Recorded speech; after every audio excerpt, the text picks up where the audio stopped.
नमस्कार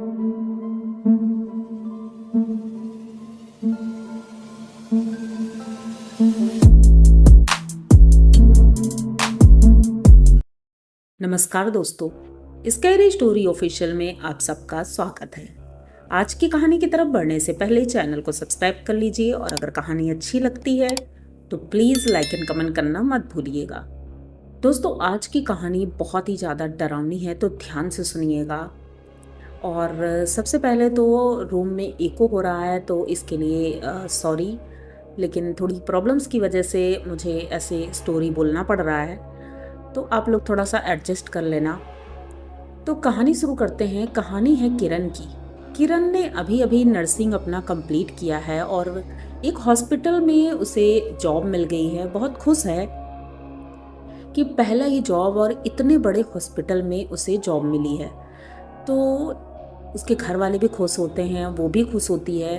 पर एक प्रॉब्लम थी कि वो हॉस्पिटल शहर से बाहर था, तो उसे काफ़ी दूर चलना पड़ रहा था। तो उसने अपने घर वालों से बोला कि पापा, ऐसा है कि मैं वहीं कहीं हॉस्टल में रह लेती हूँ, क्योंकि यहाँ से अप डाउन करना बहुत मुश्किल है। लगभग 20 किलोमीटर पड़ जाता है और रोज़ 20 किलोमीटर जाना, 20 किलोमीटर आना, बहुत प्रॉब्लम होगी। तो उनके पापा कहते हैं, ठीक है बेटा, 1-2 दिन देख लो, अगर ठीक लगता है तो वहीं कहीं हॉस्टल ले लेना या फिर कोई रूम ले लेना। अब सब कुछ डिसाइड हो जाता है और किरण पहले ही दिन हॉस्पिटल पहुंचती है। बहुत खुश थी। मेन गेट से एंट्री लेती है और अंदर जाती है। देखती है हॉस्पिटल बहुत खूबसूरत था, क्योंकि बाहर गार्डन इतना सुंदर बना हुआ था, ढेर सारे फूल पौधे लगे थे। और जैसे ही वो मेन एंट्री गेट से अंदर जाने लगती है तो देखती है कि गेट के पास एक औरत बैठी है और वो रो रही है। शाम का वक्त था, क्योंकि शाम को ही बुलाया था उसे। तो देखती है कि वो औरत रो रही है और अब ये नर्स है तो इसका तो फ़र्ज़ बनता है कि ये पूछे। तो इसने पूछा, क्या बात है मैडम, आप इतना रो क्यों रही हैं, कोई प्रॉब्लम है? वो बहुत तेज़ी से रो रही थी। तो ये काफ़ी पूछती है उसके पास, मतलब उसके कंधे पर हाथ रखती है और पूछती है, आपकी तबीयत तो ठीक है या फिर आपका कोई रिलेटिव है अंदर? काफ़ी देर चुप रहने के बाद वो बोलती है कि मैं क्या करूं, मेरे छोटे छोटे बच्चे हैं और मेरे पास इतने पैसे भी नहीं कि मैं इलाज करा सकूं। इतना सब कुछ बोल रही थी। तो उन्होंने पूछा कि किसकी तबीयत ख़राब है? तो उसने कहा, मेरी ही तबीयत ख़राब है और इतनी ज़्यादा ख़राब है कि शायद अब आगे पता नहीं क्या होगा, मेरी फैमिली का क्या होगा, सबका। यही बोल बोल कर वो रो रही थी। अब किरण को कुछ समझ में नहीं आ रहा था ये क्या बोल रही है। किरण उसके कंधे पर हाथ रख के उसे झकझोरती है और कहती है, अरे तुम रो मत, इतना बड़ा हॉस्पिटल है और तुम्हारा इलाज होगा। पैसों की चिंता मत करो, क्योंकि हॉस्पिटल बहुत अच्छा है और पैसे धीरे धीरे दे देना। तो वो अपना सर ऊपर करती है, किरण की तरफ देखती है और बोलती है कि मेरे पास तो खाने के भी पैसे नहीं है, तो मैं अपने इलाज के पैसे कैसे दे पाऊंगी? तो वो कहती है कि चलो ठीक है, लेकिन एक बार बात तो करते हैं चल के। उसका चेहरा देख करके किरण थोड़ा चौंक गई थी, क्योंकि उसके चेहरे को देख करके लग रहा था जैसे इसने सालों से खाना नहीं खाया है। उसकी आंखें एकदम गड्ढे में घुसी हुई सफ़ेद सफ़ेद आंखें थी, होंठ एकदम सूखे हुए सफ़ेद सफ़ेद से थे और बहुत अजीब सा चेहरा था उसका। जैसे कम उम्र की तो लग रही थी, लेकिन ये भी लग रहा था कि बूढ़ी हो गई है, कम उम्र में बूढ़ी हो गई। मतलब उसे भी दया आ गई। उसने उससे कहा कि चलो ठीक है, मैं पर्चा बनवाती हूँ, तुम चलो मेरे साथ। वो उठती है और उसके साथ साथ चल देती है। किरण काउंटर पे जाती है और उसका पर्चा बनवाती है। उससे कहती है कि भैया इनका पर्चा बना दीजिए और इनका ट्रीटमेंट करवाना है, मैं डॉक्टर से बात कर लूँगी, आप इनका पर्चा बना दीजिए। पीछे मुड़ती है और नाम पूछती है। तब तक वो औरत वहाँ से गायब थी। ये देख करके एकदम चौंक जाती है कि अभी तो यहाँ खड़ी थी। थोड़ी देर सोचती है, फिर रिसेप्शन पे उससे पूछती है, आपको कहीं वो औरत दिखाई पड़ी क्या? तो कहते नहीं मैडम, आप तो अकेली आई थी। तो वो कहती है, अच्छा ठीक है, वैसे भी उसका फर्स्ट डे था, उसने सोचा कि सर से मिल लेते हैं। तो उसने रिसेप्शन में पूछा कि डॉक्टर साहब कहाँ हैं? तो उन्होंने बताया कि भी ओटी में थे, अभी बाहर आए हैं। तो ये जल्दी जल्दी बस भागते हुए जाती है तो देखती है कि वहाँ पे 2-3 डॉक्टर हैं जो साथ में कुछ खड़े होकर डिस्कस कर रहे हैं, कुछ परेशान से लग रहे हैं। तो किरण जाती है, वहाँ डॉक्टर से मिलती है और बताती है कि मैं यहाँ पर नई आई हूँ और आज से मेरी ड्यूटी शुरू होती है सर। तो सर पूछते हैं कि अच्छा तुम किरण हो? तो वो कहती है हाँ सर। तो वो कहते हैं वेलकम है, लेकिन आज हम सब बहुत परेशान हैं।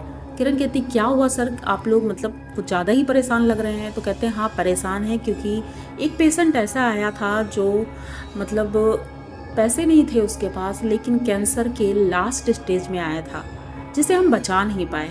पर दुख इस बात का है कि उसके छोटे छोटे बच्चे हैं, वो देख करके थोड़ा सा मन पहली बार अजीब हो गया है। ऐसा नहीं होना चाहिए था, इतनी कम उम्र में वो चली गई।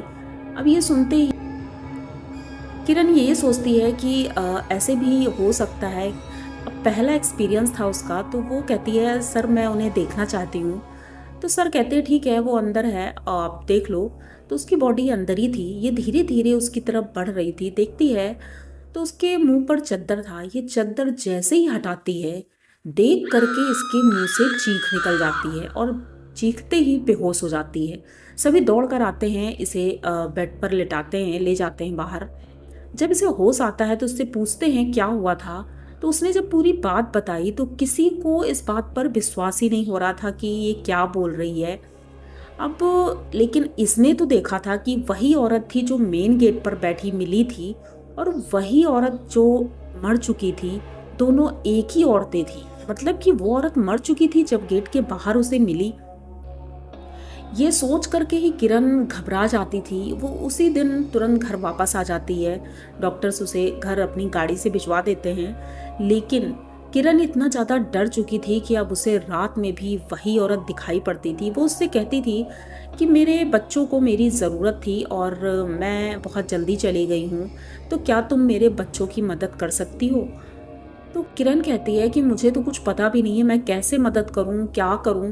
पहले तो इतनी डरी थी, लेकिन धीरे धीरे उसे समझ में आता है कि वो एक माँ है, वो शायद अपने बच्चों की हेल्प मांगना चाहती है।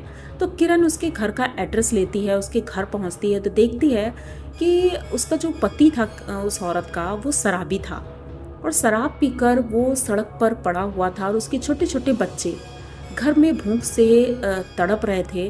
तो ये जाती है, उन बच्चों को खाना खिलाती है और किरण से जो हो सकता था उसने वैसा किया। उसने उन दोनों बच्चों को, बच्चे अभी एक 3 साल का था और एक 6 साल का था, उन दोनों लड़कों को एक हॉस्टल में डलवा दिया, जो बच्चों का हॉस्टल होता है वहाँ पर डलवा दिया, और उसकी पूरी रिस्पॉन्सिबिलिटी किरण ने खुद ले ली।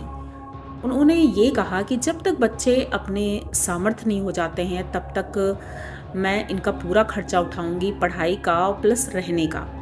इतना करने के बाद जब किरण अपने घर आती है और बहुत खुश थी कि उसने किसी के लिए कुछ किया है, उनके मम्मी पापा भी खुश होते हैं कि मेरी बेटी ने किसी की हेल्प की है। उसी रात उसे सपना आता है और उस सपने में वो औरत आती है और वो बहुत ज़्यादा खुश थी, और उसने कहा कि आज तुम्हारी वजह से मुझे मुक्ति मिली है, वरना शायद मैं यहाँ भटकती रहती, मेरा तो कोई क्रियाकर्म करने वाला भी नहीं था। तो किरण ने कहा कि कोई नहीं है तो मैं करवाऊंगी तुम्हारा क्रियाकर्म। क्रिया मतलब करने के लिए उसे जो सामान चाहिए था उसने पंडित जी से पूछा, और पंडित जी ने ही उस औरत का सारा मुक्ति का मतलब पूजन करवाया और सब कुछ अच्छे से हो गया था। उस औरत को मुक्ति मिल गई। लेकिन किरण आज भी सोचती है कि एक माँ क्या कर सकती है, ये देख करके ही पता चला। किरण बहुत ज़्यादा डरी सहमी रहती थी। कुछ दिन तक तो हॉस्पिटल नहीं गई, लेकिन उसके बाद जब वो हॉस्पिटल गई उसे बहुत अच्छा लग रहा था, उसने सबको बताया भी।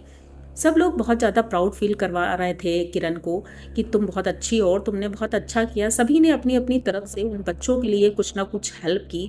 तो आप लोगों को क्या लगता है कि किरण ने क्या सही किया? हमें तो लगता है किरण ने सही किया, और ऐसा ही करना चाहिए। अगर हमारे पास इतना पैसा है और हम किसी की हेल्प कर सकते हैं तो हमें करनी चाहिए। ये कहानी सुनने के बाद मैं इस कहानी में एकदम डूब गई थी, क्योंकि मैं भी इमोशनल हो गई थी। कहानी मुझे बहुत ही ज़्यादा अच्छी लगी। डरावनी इतनी ज़्यादा नहीं थी, लेकिन अच्छी थी कहानी। आई होप आप लोगों को पसंद आएगी। अगर पसंद आती है तो प्लीज़ चैनल को सब्सक्राइब करिए, लाइक कमेंट करिए, शेयर करिए। इसी तरह की नई और अनोखी कहानियाँ मैं लेके आती रहती हूँ। तो मिलते हैं फिर किसी नई कहानी में, तब तक के लिए डरते रहिए।